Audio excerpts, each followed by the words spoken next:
साँझ 6 बजेको प्रदेश समाचारमा तपाईलाई स्वागत छ। नमस्कार, म प्रतिमा। सबैभन्दा पहिले प्रमुख प्रदेश समाचार।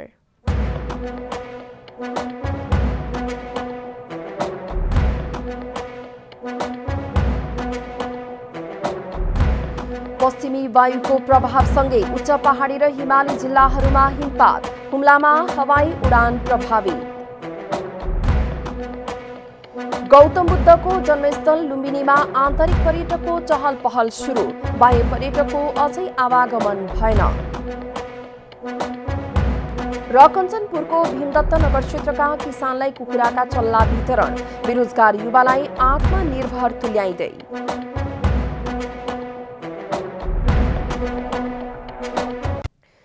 अब पुरा समाचार। पश्चिमी वायुको प्रभावसँगै उच्च पहाडी र हिमाली जिल्लाहरूमा हिमपात भएको छ।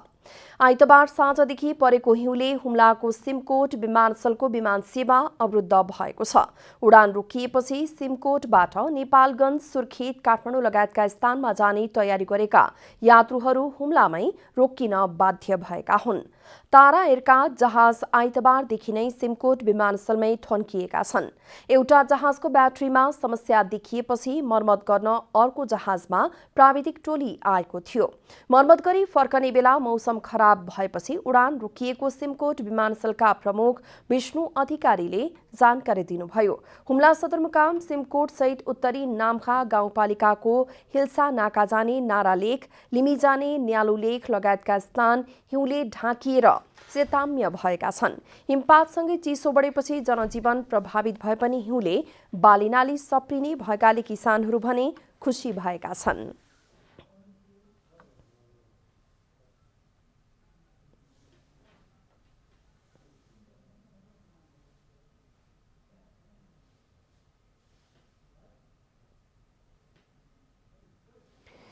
पुरातात्विक एवं धार्मिक महत्व बोकेको गौतम बुद्धको जन्मस्थल लुम्बिनी घुम्न बौद्धमार्गी अनुयायी र आन्तरिक पर्यटक मात्र नभई बाह्य पर्यटक पनि लालायित हुन्छन्।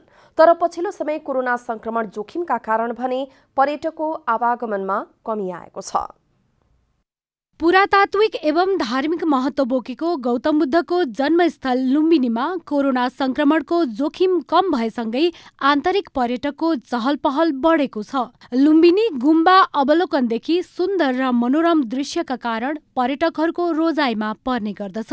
मङ्सिर तेस्रो साताबाट लुम्बिनी खुला गरेसँगै आन्तरिक पर्यटकको चहल पहल बढेको हो। कोरोना पछि सम्भवतः घरबाट बाहिर यसरी घुम्न जाने भनेर निक्लेको चाहिँ पहिलो पटक हो हामी। लुम्बिनी चाहिँ हाम्रो देशको एउटा आउनुपर्ने ठाउँ, घुम्नुपर्ने ठाउँ भएको भएर हाम्रो पितृहरूको स्वर्गवासको लागि भनेर हामीले आज यहाँ आएर बत्ती पाल्ने कार्यक्रम बनाएका थियौँ। सब परिवार, आमा, श्रीमान, बच्चा सबै भएर आएका छौँ। म धेरै पछि लुम्बिनी आएको छु पोस्ट कोरोना पछि, र अहिलेको अवस्था चाहिँ बिस्तारै अब यो ठाउँ रिकभर भइरहेको छ। हामी बाटोबाट छिर्यौँ, गेटमै हामीले मास्क दियो, मान्छे पनि धेरै छैन, लाइन पनि बस्नु परेन, मान्छे कमै छन्। त्यस्तो सुरक्षित नै लाग्यो मलाई। अब रिकभरी फेजमा छ, अब डराउनु पर्दैन। मान्छेहरू बिस्तारै आयो हुन्छ, आफ्नो मास्कहरू सेनिटाइजर आफै बोकेर आयो हुन्छ। अब बिस्तारै रिकभरी फेजमा जानुपर्छ हामी पनि। लुम्बिनीमा आन्तरिक पर्यटक बढे पनि सिमानाका बन्द हुँदा बाह्य पर्यटकको संख्या भने बढ्न सकेको छैन। बाह्य पर्यटक नआउँदा रूपन्देहीमा सञ्चालित होटल व्यवसायीहरूले फाइदा लिन सकेका छैनन्।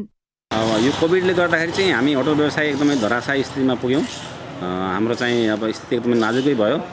सरकारले त्यस्तो खालको केही राहत प्याकेज ल्याउँछ भन्ने आशामा चाहिँ हामी थियौँ। त्यस्तो खालको प्याकेज खासै हामीले चाहिँ त्यस्तो खालको जुन आशा गरेको थियौँ त्यस्तो खालको राहत प्याकेज आउन सकेन। र कोभिड अलिकति मत्थर भइसकेपछि अहिलेको पिरियडमा चाहिँ लुम्बिनीमा केही चाहिँ पर्यटकहरू आएको अवस्था छ। लुम्बिनीमा यस अघिका वर्षहरूमा मुख्य रूपमा Bharat, Sri Lanka, Burma, Vietnam, Thailand, Korea, चीन, जापान लगायतका मुलुकका पर्यटकको संख्या धेरै हुने गरेको थियो। तर अहिले कोरोनाका कारण बाह्य पर्यटक आउन सकेका छैनन्। रूपन्देहीबाट प्रतीक पौडेलको रिपोर्ट। प्रदेश समाचारमा अब छोटो विश्राम।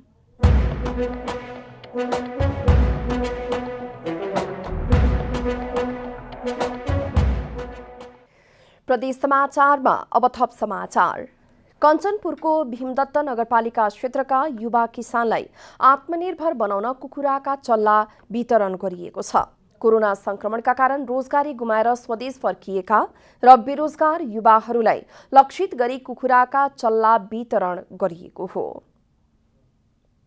कञ्चनपुरको भीमदत्त नगरपालिका र युएनडिपीको आर्थिक सहयोग तथा नुर्स नेपाल कञ्चनपुरको समन्वयमा नगर क्षेत्रका किसानलाई लोकल प्रजातिका कुखुराका चल्ला वितरण गरिएको छ। कोभिडका कारण विदेशबाट रोजगारी गुमाएर नेपाल फर्किएका र स्वदेशमै रहेका विपन्न दलित, महिला र उद्यम गर्न चाहने युवा किसानलाई आत्मनिर्भरतातर्फ उन्मुख गराउने उद्देश्यले चल्ला वितरण गरिएको हो।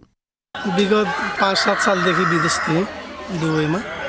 अब कोभिड-19 को कारणले गर्दा उहाँ जागिर गुमाउनु परेको कारणले यहीँ चाहिँ आफ्नो केही व्यवसाय सुरु गर्ने भन्ने प्लान थियो। यो संस्थाले मलाई 100 चल्ला समथिङ मलाई दियो र केही 100-200 चल्ला म आफै थप गरेर यसलाई चाहिँ अब कन्टिन्यू म यसलाई व्यापार अगाडि बढाउने भन्ने पक्षमा छु। सामाजिक आर्थिक पुनःलाभ कार्यक्रम र भीमदत्त नगरपालिकाको साझेदारीमा कार्यक्रम सञ्चालन गरिएको छ। नगरपालिकाभरिका 70 किसानलाई प्रति किसान 100 चल्ला वितरण गरिएको हो।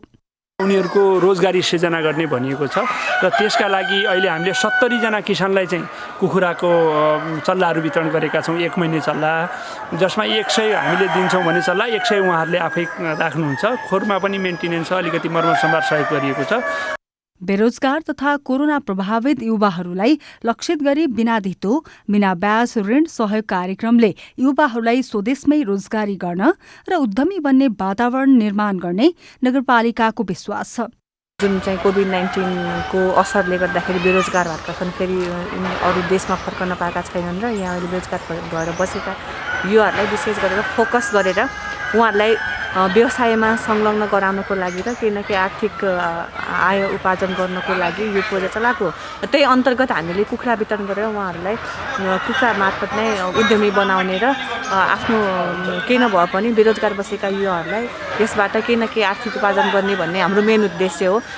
भीमदत्त नगर क्षेत्रभित्रका गरिब तथा कोरोना प्रभावितलाई आत्मनिर्भर बनाउन नगरपालिकाले व्यावसायिक क्रियाकलाप गरिरहेको जनाएको छ। कञ्चनपुरबाट धर्मराज कठायतको रिपोर्ट।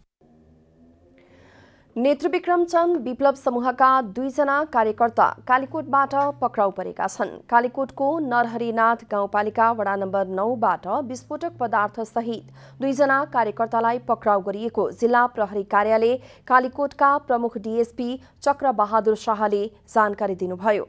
डीएसपी शाहका अनुसार पक्राउ पर्नेहरूमा नरहरिनाथ गाउँपालिका 9 कालीकोटका 36 वर्षीय दुर्गा बहादुर बोहरा र भिरी नगरपालिका 2 जाजरकोटका पदम बहादुर रहेका छन्। उनीहरूको साथबाट अर्धनिर्मित काठको 1 थान बन्दुक, प्रेसर कुकर बम, तार, डेटोनेटर, पटाका, बम बनाउने socket, battery charger, safety fuse, गन्धक, सोडा, निपो लाइट लोला, वायर कटर, टेलिफोन तार र केप बनाउन प्रयोग गरिने अल्मुनियम लगायतका विस्फोटक पदार्थ प्रहरीले नियन्त्रणमा लिएको छ। उक्त विस्फोटक पदार्थ दुर्गा बहादुर बोहराको घरमा लुकाई छिपाई राखिएको अवस्थामा बरामद गरिएको डीएसपी शाहले बताउनुभयो। प्रदेश समाचारमा फेरि पनि छोटो विश्राम।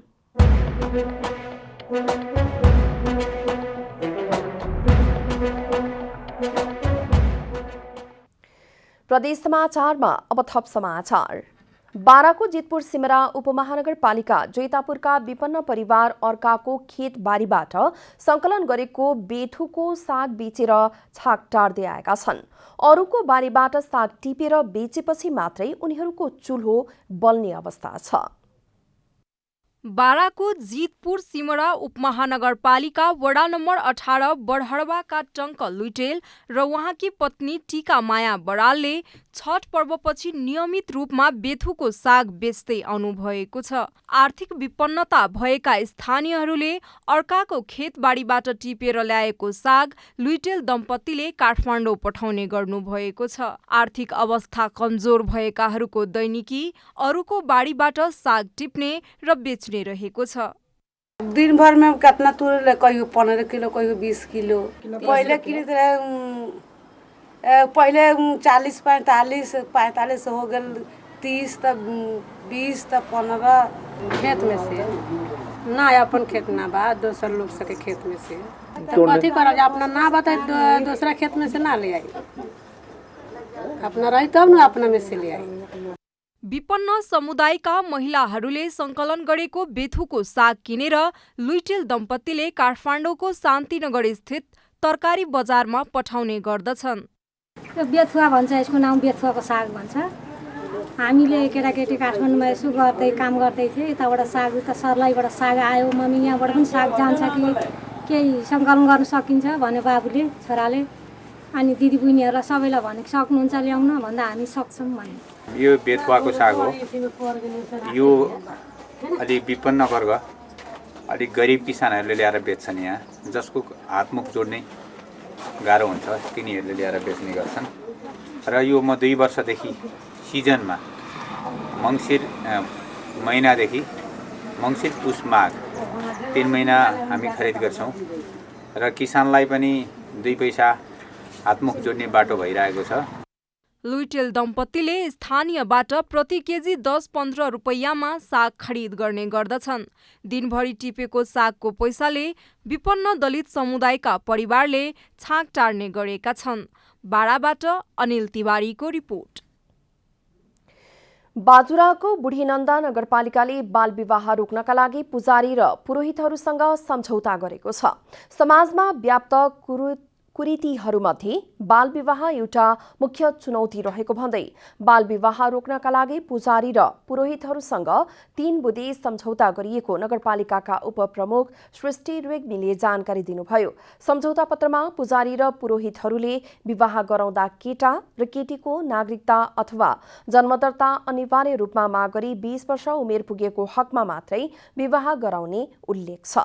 बाल विवाह भएको जानकारी पाए यथाशीघ्र जिम्मेवार निकायमा जानकारी गराउने र सम्झौता उल्लङ्घन गरेमा कानून बमोजिम सजायको भागीदार हुने उल्लेख भएको रेग्मीले जानकारी दिनुभएको छ। अन्त्यमा प्रमुख प्रदेश समाचार।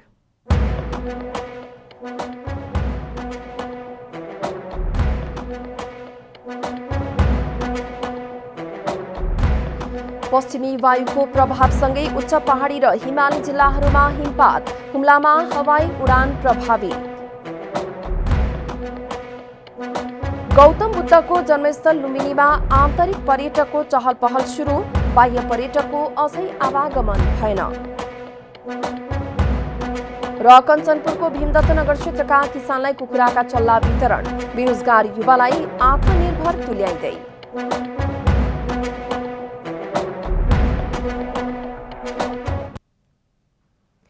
प्रदेश समाचार अहिलेलाई यति नै। जनताद्वारा जनताका लागि प्रसारित जनता टेलिभिजनका कार्यक्रमहरू युट्युब, ट्विटर, फेसबुक र हाम्रो वेबसाइट जनतासमाचार.com मा पनि पढ्न र हेर्न सक्नुहुनेछ।